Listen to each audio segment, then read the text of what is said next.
Lenny Rufati joins me now as he prepares to fight this Saturday, March the 27th at Triton Fights 18 when he meets John Ortolani. Lenny, how are you? Good, brother. How are you? I'm good, man. Always great to talk to you. It's fight week, dude. So you're in the weight cutting process, and you're as lean as I've ever seen you. So talk about this weight cut all the way down to 155. Oh yeah, man. No, I've always been thinking about it. I said, look, for my reach and height, average guy is a lightweight for my. So I was like, let me give it a shot, and finally, and I hired a nutritionist, and that was a game changer because a lot of guys think they know what they're doing, or they wing it, or they just like starve. No, man, I've done this scientifically.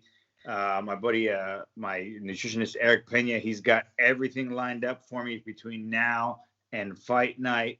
He's got like a schedule according to of meals of when I should eat, when I should have my carb shakes after the weigh in. I mean, I feel prepared. I feel great, man. I never woke up 171 in my life. And so what I is usually sweat to get to 171, not wake up. exactly? Is that what you weigh right now? You still have another like 15, 16 pounds to cut? Yep, yep. Which will be easy because I mean I've always I can sweat 10 in like 2 hours, if needed in a hot bath. So has it been difficult to, I guess, keep your diet dialed in to make sure that you're leaner than you've ever been to get down to lightweight now? Has that been a little bit of an adjustment for you? Oh yeah, man. No, it definitely has because I love eating, man. Like I've told you in the past interviews, I love eating. I grew up in a pizza shop. I love eating pizza. And but no, man, if you really want to do something, you really set your mind to it, you can do it. You just gotta believe in yourself and actually do it, and you just put your foot down and say, all right, I'm not eating junk anymore. Like it's not so much starvation, it's just eating the right stuff. I even started liking to cook. Like I'm usually lazy. I would never want to cook, but now I actually enjoy it. It's all whole foods, all the ingredients I see. I just enjoy cooking it in the pan. I look forward. I like savor it as I'm cooking. You know what I mean? This is a big game changer. I think. That's great. As far as the reasoning to make this jump down to 155, you've been talking about it for a while, but did that loss to Yohan really was that the deciding factor for you? That was part of it. I mean, did you see how big that motherfucker was? Thank you. And congrats to him. He just fought the only other guy that beat me, Troy. So I've only lost 2 guys professionally. It was both of those guys, and they went 29-28. And my fight with Troy the first time was 29-28. Goes to show how close MMA is a game of numbers. I'm 4-3 now. I could easily be 7-0. You know what I mean? Or 6-1 or 5-2. Obviously, Yohan threw an amazingly timed knee last fight and stopped it. I made a bigger mistake, I thought, than he capitalized on my mistake. I kind of just put my head down without setting up the punches properly. I don't know. Maybe it was COVID. Maybe it was because 8 months. It was weird. No excuses. He had the same stuff to deal with. So, hats off to him. That was the worst performance of my life, But here I am, raring to go on Saturday. That's behind me. I'm looking forward. I love MMA, and I've knocked guys out my very first amateur fight was a knockout in 14 seconds with my left hook. I didn't even have to use my feet for it. I just one punch, put him out. I've done that several times. So comes around, goes around sometimes. Unfortunately, that last time it came around. I don't know if you saw my most recent interview with Yohan, but that was actually his game plan going in to fight you. He studies a lot of tape from what he's told me. Yeah. And, watching, some of your previous fights, when you, I guess, shoot on your opponent, you put your head down and see he picked up on that and said he might be able to land a knee. Is that something that you've worked on, maybe tightening up in this camp so that doesn't happen? Yes, absolutely. I actually realized that my last win was last February. I did that, but he didn't land he didn't land the blow, and I got in. I've done that a lot, and I've gotten away with it, and finally it caught on. He caught on. He was smart, No, so like basically, what I've been working a lot is yes, a lot of my teammates been getting on my back and yelling at me, and my coach is like, "Hey, man, this is how you do it. You gotta obviously you gotta set it up better. Don't rush it because I used to get away with rushing it all the time, just muscling it. But now the more video there is out on you, the more people know your habits, your good things, your strengths, and your weaknesses. So just you live and you learn. That's fighting. It's not rocket science. I feel like I've made the proper adjustments to that issue because we certainly don't want another performance like that again. Yeah, well, I mean, those things happen in this sport. Unfortunately, it happened to you. The thing that drives me the most nuts is social media when people that really don't understand the game quite as much will just bash on fighters and say you're no good because you got knocked out in X amount of seconds or whatever. Having said that, did it take you a little while to just kind of process that and just kind of move on? Or are you able just to be like, okay, you know what, it happened. I got clipped early on and finished. Now I'm just going to move on and turn the page and not let it bother me. Yeah. Well, you either all in, you're all out, man. So if you can't get over something like that, then you need to quit. You can't do it because then it's only going to keep happening again and again in one shape, way, or form or another. Um, if you say, okay, all right, let's Monday morning quarterback it now. Here's what we could have done better, and let's move on from that. There's your answer, and that's what I'm trying to do here now this weekend. Because and obviously this is a totally different opponent, different everything, different game plan, but anything can happen. Yeah, well, no doubt about that. Let's talk about this camp specifically at Roufusport. You guys got a ton of great fighters that have big time fights right around the corner. You got Manuel Sanchez taking on Patricio Pitbull, Sergio Pettis taking on Juan Archuleta. Anthony Pettis has another fight. So there must have been just a whole stable room of killers in this camp to help get you prepared. What has it been like in the gym?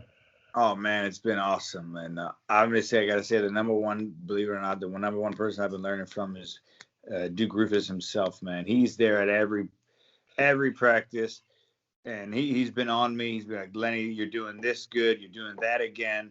You're doing this good. He's been making sure that I'm sharpening myself, and I am, and I feel it. And he's been telling me, and I'm very grateful, of his help. That he's willing to do.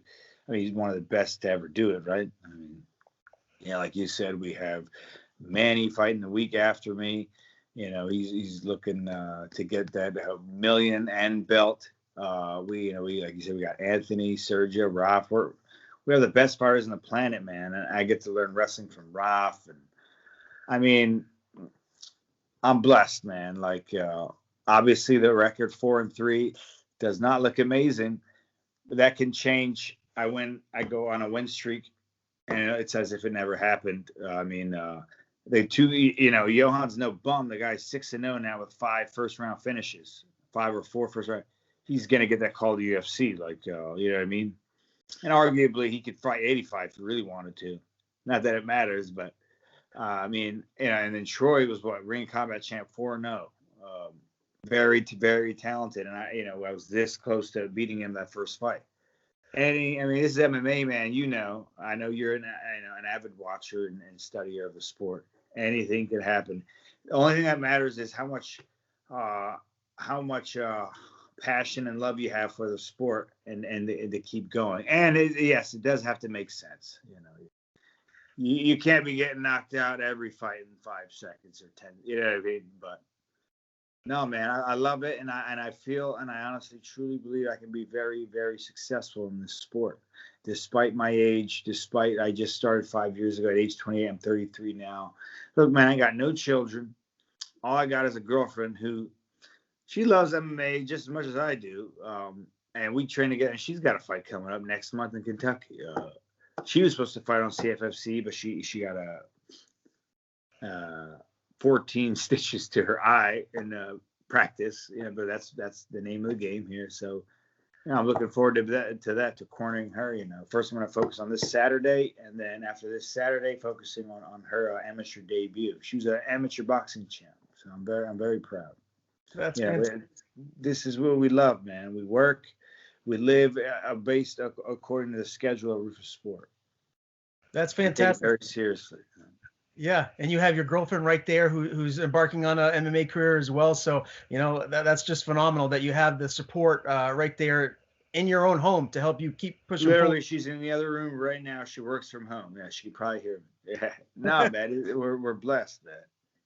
Hey, I wanted to ask you real quick, just your objective opinion. If the current CFFC champ Basil Havez wins his next fight, it seems like he might be facing Yohan next. What do you think about that matchup? Like, break that one down for me. Who would you give the edge to? Now, I'm actually friends with Basil. He's from Philly, so I'm Yeah. from Cherry Hill, New Jersey. I'm friends with the guy. I think it'd be an amazing fight, man. I mean, Yohan's 6-0, Basil's 6-2-1 right now. They both have fought some, from very tough opponents. Obviously, I've known Basil a lot longer, and I'm friends with him, so I would want him to win. I'm not a future teller, but I feel like he has. I think he's been around the game longer. I think he's experienced. I think he'll be able to edge out, maybe possibly submit Yohan. That's my guess. And obviously, no disrespect to Yohan. He has one. Obviously, I know he has one hit knockout power. So anything could happen. That'll be an exciting fight if that does come to fruition. Now, again, the fight is this Saturday. You haven't left yet. You're flying out tomorrow. Who will? So I have an interesting corner this time. I got JP St. Louis. I call him the ultimate ball buster. He was one of my main training partners here at Roufusport. He just moved down to Orlando, Florida, which isn't far from Tampa at all, like less than an hour. So he knows me better than anyone. He'll be there in the corner. Andrew Johnson from my amateur days in Delaware. We first met in the cage for a title fight. I was 4-0. He was 3-0. We're the top amateurs out there in Maryland, Delaware area. He was kicking my ass all 5 rounds. 5th round, he gassed out. I got on top of him. I pounded him, and I won. We've been like best friends ever since. I went to Florida 9 months ago. Mind you, I was very fat when I went, too. It was after COVID. I was 238. Crazy. Now I'm going to be 155 on Saturday or Friday. So anyway, Johnson's going to be there because he just moved to Tampa himself. He'll be my other corner. And then my third corner will be a fellow Albanian-speaking man, Elvis Gashi. The guy is a world-class kickboxer, man, professional kickboxer. He's like 24-1, man. That guy, I kickboxed him a few times. Let me just tell you, my liver, I thought it was going to fall off, explode. The guy's amazing. He's very talented on the feet. He's got I'm very happy that he'll be there. Yeah, that's fantastic. I've actually got kicked in the liver once sparring, and it feels like you got to go to the bathroom afterwards. It's not a good feeling. Not at all. No. The only other time I got kicked that hard in the liver was that hard. Jarrell Mearshart. He's a lefty, so he's got a mean liver kick from Rufus. Yeah. GM3. Yeah, I'll be talking to him hopefully next week. He's got a big fight coming up. How excited are you to fight for Triton Fights, man? I've seen like the cartoon like previews that they're doing of the matchups. They look really, really cool, man. Like Grand Theft Auto, hell yeah. No, man, look, they're from Long Island. They're based out of Long Island, New York. That's right up my alley. They hit me up 3 years ago to fight for them. And I had just signed with Ring of Combat for my pro debut. So it didn't, they were only amateur at the time. I just went pro. But now they're doing their first pro and amateur show. So I'm very happy to be on their first pro show. And they're bringing it down to Florida because of the COVID rules in New York. So we're I'm very lucky, very blessed. And I don't live in Florida. I'm very far away from Florida, but it'll be like a hometown fight for me. Even though my opponent's from Tampa and it's a hometown fight for him, I'm going to have more crowd than him.